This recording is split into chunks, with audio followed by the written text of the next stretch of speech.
മലയാളികളുടെ പ്രിയ നടൻ ശ്രീനിവാസന്റെ അന്ത്യകർമ്മങ്ങൾക്കിടയിൽ നടന്ന ഒരു അനാവശ്യ ഇടപെടൽ വലിയ വിവാദമായിരിക്കുകയാണ്.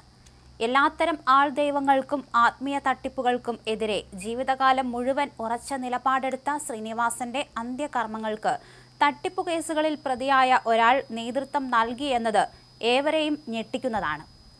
പാലക്കാട് മുതലമട കേന്ദ്രീകരിച്ച് പ്രവർത്തിക്കുന്ന സുനിൽ സ്വാമി എന്നറിയപ്പെടുന്ന വ്യക്തിയാണ് ആരുടെയും ക്ഷണമില്ലാതെ അന്ത്യകർമ്മങ്ങളുടെ ചുമതല സ്വയം ഏറ്റെടുത്തത്.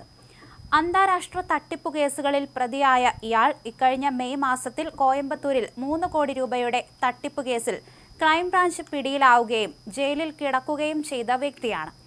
സാംസ്കാരിക കേരളം ഏറെ ബഹുമാനിക്കുന്ന ശ്രീനിവാസന്റെ സംസ്കാര ചടങ്ങുകൾ നടക്കുമ്പോൾ കുടുംബാംഗങ്ങളുടെയോ ചലച്ചിത്ര പ്രവർത്തകരുടെയോ അനുമതിയില്ലാതെ സുനിൽ സ്വാമി അവിടേക്ക് ഇടിച്ചുകയറുകയായിരുന്നു. വാരിയർ ഫൗണ്ടേഷൻ എന്ന ചാരിറ്റബിൾ ട്രസ്റ്റിനെ 25 കോടി രൂപയുടെ വ്യാജ ചെക്ക് നൽകി കബളിപ്പിച്ചതും 1.5 കോടി രൂപ തട്ടിയെടുത്തതും ഉൾപ്പെടെ നിരവധി കേസുകൾ സുനിൽ സ്വാമിക്കെതിരെ നിലവിലുണ്ട്.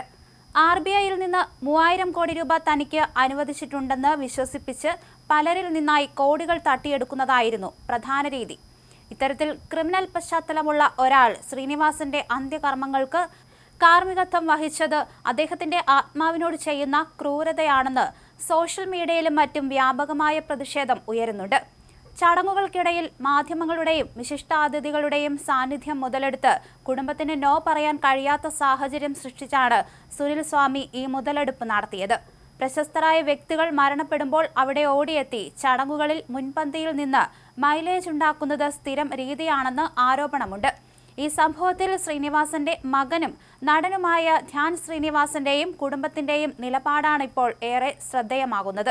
കടുത്ത ഈശ്വരവിശ്വാസിയോ അല്ലെങ്കിൽ മതനിഷേധിയോ ആയിരുന്നില്ല ശ്രീനിവാസൻ എന്നും നല്ല മനുഷ്യനായി ജീവിക്കുക എന്നതാണ് ഏറ്റവും വലിയ മതം എന്ന് വിശ്വസിക്കുന്ന പിതാവിന്റെ അതേ നിലപാടാണ് മക്കൾക്കും ഉള്ളതെന്ന് ധ്യാൻ നേരത്തെ തന്നെ വ്യക്തമാക്കിയിട്ടുണ്ട്.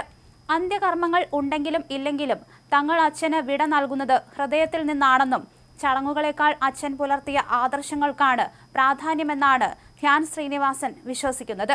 ജീവിതകാലം മുഴുവൻ ആൾദൈവങ്ങളെയും ആത്മീയ തട്ടിപ്പുകളെയും പരിഹസിക്കുകയും എതിർക്കുകയും ചെയ്ത ശ്രീനിവാസന്റെ അന്ത്യകർമ്മങ്ങൾക്ക് തട്ടിപ്പു കേസുകളിൽ പ്രതിയായ ഒരാൾ കാർമ്മികത്വം വഹിച്ചത് വിരോധാഭാസമായി പലരും ചൂണ്ടിക്കാണിക്കുന്നു. കുടുംബവും അത് ആഗ്രഹിച്ചിരുന്നില്ല.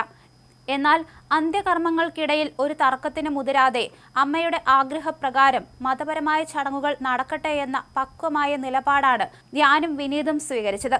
അച്ഛന്റെ വിയോഗത്തിൽ തകർന്നിരിക്കുന്ന അമ്മ വിമലയെ ചേർത്ത് പിടിച്ച് ആശ്വസിപ്പിക്കുന്ന ധ്യാനിന്റെ ദൃശ്യങ്ങൾ മലയാളികളുടെ കണ്ണു നിറയിക്കുന്നതായിരുന്നു.